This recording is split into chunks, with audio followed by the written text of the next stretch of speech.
कृष्ण प्रेम धारा ट्रस्ट प्रस्तुत करते हैं कार्यक्रम समर्पण।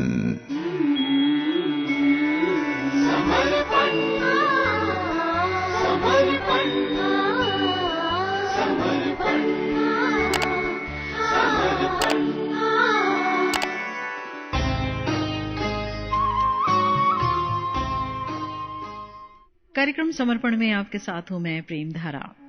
नमस्कार, कैसे हैं आप? देखिए, ये जो मनुष्य जीवन है ना, ये बड़ा अनमोल है। ये बात हम अनेक बार सुन चुके हैं, लेकिन ये अनमोल क्यों है, ये भी हम हालांकि जानते हैं, तो भी बार बार इसकी पुनरावृत्ति करना बहुत आवश्यक है। यानी बार बार दोहराना बहुत जरूरी है, याद करना बहुत जरूरी है कि ये जो मनुष्य जीवन मिला है हमें, वो विशेष काम के लिए मिला है। यही वो जीवन है जिसमें हम सत्संग कर सकते हैं।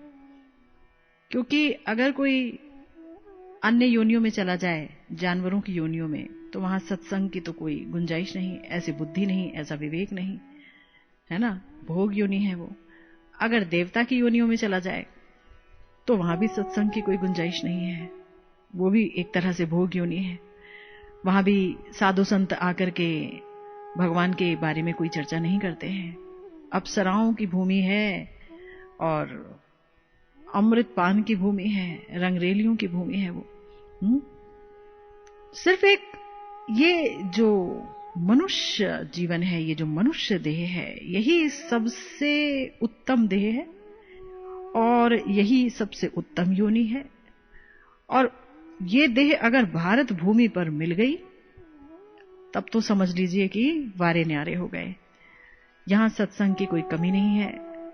हमारे अंदर अगर इच्छा भरपूर होगी, निष्कपट इच्छा होगी, निष्कपट रूप से हम भगवान को प्राप्त करना चाहेंगे, तो मैं ये आपको बता दूं कि ये देह हमें भगवान की प्राप्ति करा देगी, हमें भगवान का प्रेम प्राप्त करा देगी। ऐसी देह जो सोचिए बदबू से भरी पड़ी है, 9 छेद हैं इस देह में और 9 छेदों से 9 प्रकार का मल निकलता है, लेकिन तो भी ये जो देह है, ये देवताओं के लिए भी बहुत ही ज्यादा स्पृहणीय देह है। यानी देवता भी इसकी वासना किया करते हैं कि हमें मिल जाती है देह तो हम श्री हरि का भजन करते और उन्हें प्राप्त कर लेते। ऐसी ही दशा हुई जब महाराज रहुगण को श्री जड़ भरत जी की प्राप्ति हुई। महाराज रहुगण कपिल आश्रम जा रहे थे तत्व ज्ञान प्राप्त करने के लिए, लेकिन उनकी मुलाकात जड़ भरत जी से हो जाएगी, परम महाभागवत से हो जाएगी, ये तो उन्होंने भी नहीं सोचा था। ये तो उन पर असीम कृपा हो गई भगवान की। और जड़ भरत जी, जो कि कभी अपने बारे में किसी को नहीं बताते थे, ना माता पिता को बताया, ना भाई भाभीियों को बताया, किसी को नहीं बताया कि मैं कौन था पिछले जन्मों में और मैं कौन हूं, वो जड़ भरत जी रहुगण राजा को सब कुछ बताने लगे। और जड़ भरत जी के उपदेशों को सुनकर ही महाराज रहुगण को लगा कि मैं कितना धन्य, अति धन्य हूं कि मुझे मनुष्य जीवन मिला। अगर ये मनुष्य जीवन मुझे नहीं मिला होता तो कहां मुझे जड़ भरत जी के सत्संग की प्राप्ति हुई होती। तो जड़ भरत जी ने बहुत ही सुंदर तरीके से रूपक के रूप में भवाटवी का वर्णन किया कि ये संसार एक जंगल के समान है और जीवात्मा इस संसार के मोह में मानो जंगल में और गहरे में प्रवेश करता चला जाता है। उस घने जंगल में उसे समझ ही नहीं आता कि वो बाहर कैसे निकले, वो मोहित तो रहता है। तो महाराज परीक्षित तो समझे ही नहीं कि ये भवाटवी क्या है। सुखदेव गोस्वामी जी वर्णन कर रहे हैं इस भवाटवी का। वही कह रहे हैं कि हे राजन, इस जगत में ये जो स्त्री पुत्र आदि नाम से पुकारे जाने वाले कुटुंबी जन वास्तव में भेड़ियों और शिगालों की तरह व्यवहार करते हैं। चरवाहा अपनी भेड़ों की रक्षा यथाशक्ति करना चाहता है, किंतु भेड़ियों और लोमड़ियां उन्हें बलपूर्वक उठा ले जाते हैं। इसी प्रकार हालांकि कंजूस व्यक्ति सतर्कता पूर्वक अपने धन की रखवाली करना चाहता है, परंतु उसके पारिवारिक प्राणी उसकी समस्त संपत्तियों को उसके जागते रहते भी बलपूर्वक छीन लेते हैं। देखिए कितनी भयंकर बात है। मतलब संपत्ति मात्र धन ही होती है क्या? जी नहीं, संपत्ति है ये आयु, संपत्ति है ये ऊर्जा जो एक मनुष्य को मिली हुई है, ये देह, ये दैहिक शक्ति जिसे लगाकर वो भजन करना चाहता है। भजन के लिए ये सुंदर देह मिली, भजन के लिए मिले हैं ये सुंदर दिन रात, भजन के लिए मिला है हमें सुंदर समय भी। लेकिन जब इंसान संसार को भोगना चाहता है तो वो फंस जाता है। पिछली दफा आपने ये भी सुना था कि कैसे उसकी जो इंद्रियां हैं, यानी जीवात्मा की इंद्रियां, जिस शरीर में वो है उस शरीर में इंद्रियां दस्यु की तरह कार्य करती हैं, उसे लूट लेती हैं। ये इंद्रियां मन समेत सांसारिक रूप में, सांसारिक विषयों में लग जाती हैं, जबकि इन्हीं इंद्रियों से गोविंद की सेवा अगर हो जाए तो सब कुछ प्राप्त हो जाए, क्योंकि गोविंद ही संसार के आधार हैं। अगर ये इंद्रियां गोविंद की सेवा करने लगे तो समझ लीजिए कि उस आधार की सेवा हो जाए, है ना। तो संसार तो भगवान ही का एक रूप है ना। भगवान तो नहीं है संसार साक्षात, लेकिन भगवान की ही शक्ति से प्रकटित है। तो ये जो इंद्रियां हैं ये सब कुछ सारा समय लूट लेती हैं एक जीवात्मा का। तो जहां अपना शरीर ही अपने साथ नहीं रहता, अपना साथ नहीं निभाता है, अपने शरीर की इंद्रियां ही डाकू बन जाती हैं, तो वहां शारीरिक यानी शरीर से जो कोई जुड़ा हुआ है, चाहे वो अपनी पत्नी हो, पति हो, कोई भी क्यों ना हो, बाल बच्चे हो, तो वो भी लूट लेते हैं एक व्यक्ति को, उसकी आयु को लूट लेते हैं बलपूर्वक, हंसते हंसते। अरे भाई, राह में कोई डाकू मिलेगा तो वो डाकू डराएगा, उस डाकू से डर लगेगा हम सबको कि हमें लूट लेगा, हम डरेंगे। लेकिन हमारे ये जो है ना बांधव, कुटुंबीजन, ये इतने प्यारे लगते हैं कि हंसते हंसते जीवात्मा लुट जाता है, उसे पता ही नहीं चलता है। परंतु क्या सारे बंधु बांधव ऐसे ही होते हैं? तो उत्तर है नहीं। वो बंधु बांधव जो भगवान के प्यारे भक्त हैं, वो जीवात्मा के लिए संपद होते हैं, वो उसकी भक्ति को आगे बढ़ाते हैं। अगर सब साथ मिलकर संकीर्तन करते हैं, साथ मिलकर भगवान की लीला स्थलियों की तरफ जाते हैं, तो फिर वो तो बहुत अच्छे साथी हो गए, है ना। तो कहने का अर्थ ये है कि जो अनट्रेन्ड बंधु बांधव हैं, अप्रशिक्षित, यानी कि जिन्हें भजन करना नहीं आता, जो भजन की महत्ता नहीं समझते हैं, उनकी बात हो रही है। तो यहां पर कहा गया है कि जैसे चरवाहा अपनी भेड़ों की रक्षा करना चाहता है यथाशक्ति, लेकिन वो कर नहीं पाता है। भेड़िए आते हैं, लोमड़ी आते हैं और वो सब आकर के भेड़ों को बलपूर्वक उठा कर ले जाते हैं। तो इसी तरह से अगर मान लीजिए कोई व्यक्ति जो कि नहीं जानता है आध्यात्मिक जीवन के बारे में, इस शरीर के महत्व के बारे में, अगर वो अपने धन की रक्षा करना चाहता है तो भी उसका परिवार उसके धन को खींच लेता है।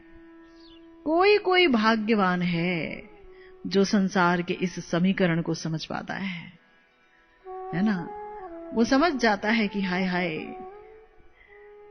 ये जो माया है ना भगवान की, अगर इसकी कृपा मुझ पर नहीं हुई तो काम नहीं चलेगा। तब वो रोने लगता है और कहता है, अमार समान हीन नाही ए संसारे, अस्थिर होइए छिपोड़ी भव पारावारे। कुल देवी योग माया मोरे कृपा कोरी, आवरण संबरी वे कबे विश्वोदरी। सुने छी आग में वेदे महिमा तुम्हारो, श्री कृष्ण विमुखे बांधी कराओ संसार।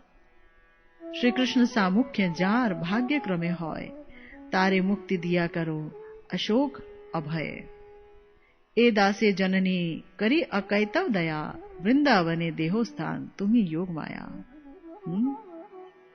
तब वो समझ जाता है कि ये मेरा जीवन जो है कभी भी जा सकता है, मैं कभी भी इस शरीर से वंचित हो सकता हूं। धीरे धीरे तो वैसे भी काल हमें ग्रस रहा है ना, तो कब काल पूरी तरह से मेरे ऊपर सवार हो जाए और शरीर समाप्त हो जाए कुछ पता नहीं।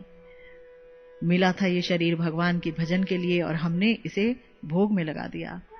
तब वो रोता है कातर होकर और कहता है कि मेरे समान हीन इस संसार में नहीं है, मैं इस भाव पारावार में अस्थिर हो गया हूं। यानी कोई किसी नदी में अच्छी तरह तैर भी ले, लेकिन वो कभी समुद्र को तैर के पार कर सकता है क्या? नहीं। और ये जो भव पारावार है, भव रूपी समुद्र है, इसमें तो कोई सोच भी नहीं सकता कि मैं पार पहुंच जाऊंगा अपने बल पर। तो वो समझ लेता है कि हाँ, ये कुल देवी योग माया है ना, भगवान की शक्ति माया है। अगर ये कृपा करेंगे तो शायद अपना आवरण संवरण कर लें। क्योंकि हमने तो यही सुना है आगम वेद पुराण में कि ये बड़ी महिमावान है। जो व्यक्ति कृष्ण विमुख है, जो कृष्ण भजन नहीं करता, भगवान का भजन नहीं करता, उसे संसार में पटक देती है, पूरी तरह से बांध देती है। तो कृष्ण विमुख जन जो है उनके लिए बहुत बड़ा दंड है ये माया का। और जिसको ये ज्ञान हो जाता है कि माया का ये स्वरूप है और संसार में मैं ऐसे दुखी हूं, तो वो बार बार यही कहता है कि हाय हाय, विषय कुंभीर ताहे भीषण दर्शन, कामेर तरंग सदा करे उत्तेजन। ये जो भवाटवी है, ये जो भव सागर है, उसमें विषय रूपी मगरमच्छ घूम रहे हैं चारों तरफ, और उनका जब मैं दर्शन करता हूं तो बड़ा भयंकर दर्शन है। उनका दर्शन करते ही मेरे अंदर कामनाओं की तरंगें उठती हैं उनको पाने के लिए, और उत्तेजित हो जाता हूं पूरी तरह से। तो बड़ा ही दुखी हो जाता हूं, उसे समझ नहीं आता कि क्या करूं क्या करूं। कहता है कि नितांत दुर्बल आमी ना जानी सातार, ए विपदे के हमारे कोरिबे उद्धार। हाय हाय, अगर मैं सबल होता तो शायद ये कह सकता था कि मैं तैर लूंगा, मगर मैं तो बहुत दुर्बल हूं, कोई बल नहीं है। और सही बात है, आदमी कितना बड़ा ही बॉडी बिल्डर क्यों ना हो, क्या वो इस संसार सागर से अपने बल पर तैर सकेगा, पार हो सकेगा? कभी नहीं, हो ही नहीं सकता है। बड़े बड़े महाराजा आए और यहीं चित्त होकर के गिर गए, यहीं उनकी कब्रें बन गई, या जला दिए गए, या दबा दिए गए, या बहा दिए गए। लेकिन कोई रह नहीं पाया, बहुत मुश्किल है। इसीलिए यहां पर संत कहते हैं, श्री कृष्ण सामुख्य जार भाग्य क्रमे होय, तारे मुक्ति दिया करो अशोक अभय। अगर भाग्य से, भगवान की कृपा से श्री कृष्ण का सामुख्य उसे प्राप्त हो जाता है जीव को, तो उसे ये माया मुक्त कर देती है, उसे शोक से रहित कर देती है, उसे भय से रहित कर देती है ना। तो माया से ही प्रार्थना कर रहे हैं संत कि हे जननी, आप तो जगत जननी हैं और मैं दास हूं, है ना। आप मुझ पर अकैतव की दया करें, अहेतु की दया करें। तो क्या दया करें? तो देखिए, आप एक ही तत्व हैं, एक स्वरूप में आप माया हैं और दूसरे स्वरूप में योग माया है। तो माया के रूप में तो मैं यहां बंधा हुआ हूं इस संसार से, संसार चक्र में बंधा हुआ हूं। लेकिन योग माया का स्वरूप आप अपना प्रकट कीजिए और आप मुझे वृंदावन में स्थान दीजिए। बहुत अच्छी प्रार्थना है। सच बात है, इस भौतिक जगत में ये मनुष्य देह मिला ही हमें इसलिए है कि हम इस प्रकार की प्रार्थना कर पाएं भगवान से, और हम माया के स्वरूप को समझ पाएं कि ये भगवान की एक शक्ति है और अपने बल पर माया से पार नहीं हुआ जा सकता है।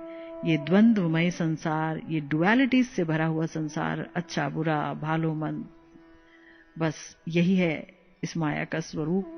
कभी सुख है, कभी दुख है, बस कभी रोना है, कभी हंसना है, और इसे ही हम एज इट इज ले लेते हैं। इसमें ही अगर हमारे प्रश्न उठने शुरू हो जाएं तो शायद कभी उत्तर मिल जाए, शायद हमें कोई सत्संग मिल जाए। है ना सही बात?